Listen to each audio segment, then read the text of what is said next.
उन्होंने तय किया कि इस बार की छुट्टियां किसी डरावने एडवेंचर में बिताएंगे। गांव के बुजुर्गों ने चेतावनी दी, बेटा उस जंगल में मत जाना, वहां परछाइयां जिंदा हैं। ये सब पुरानी बातें हैं, हम वहां जाकर सच्चाई देखेंगे। रात के अंधेरे में लालटेन लेकर वे काले जंगल में घुसे। शुरू में सब सामान्य लगा, झींगुरों की आवाज, ठंडी हवा और पत्तों की सरसराहट। लेकिन जैसे जैसे वे अंदर बढ़े, हवा भारी होने लगी। पेड़ आपस में सिमटते लग रहे थे, जैसे किसी रहस्य को छिपा रहे हों। रहस्यमयी आवाजें। अचानक रवि को लगा किसी ने उसका नाम पुकारा। रवि। उसने पीछे मुड़कर देखा, पर कोई नहीं था। मोहन हंसते हुए बोला, लगता है भूत बुला रहा है। उसी पल सूरज की लालटेन बुझ गई। घुप अंधेरा छा गया। अब उन्हें लगा पेड़ जैसे हिल रहे हों।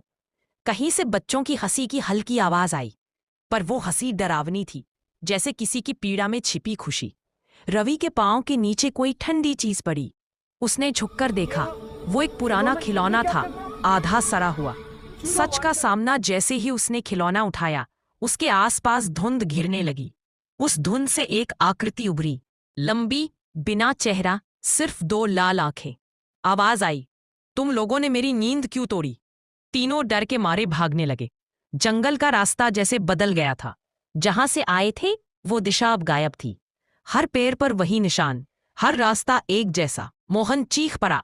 उसकी टॉर्च की रोशनी में दिखा कि एक पेड़ से खून बह रहा है और उस पर किसी ने लिखा था, वापस लौट जाओ वरना अगली कहानी तुम्हारी होगी। किसी तरह सुबह होने से पहले वे जंगल से बाहर निकले।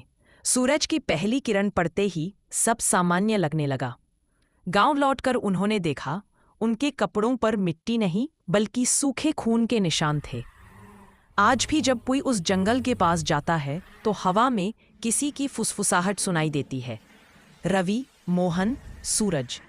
कोई नहीं जानता कि वो तीनों फिर कभी मुस्कुराए भी या नहीं। कहते हैं उस जंगल का नाम अब रहस्यमयी काला जंगल पड़ गया है, जहां रात को सिर्फ वही जाता है जो डर को सच में आजमाना चाहता है।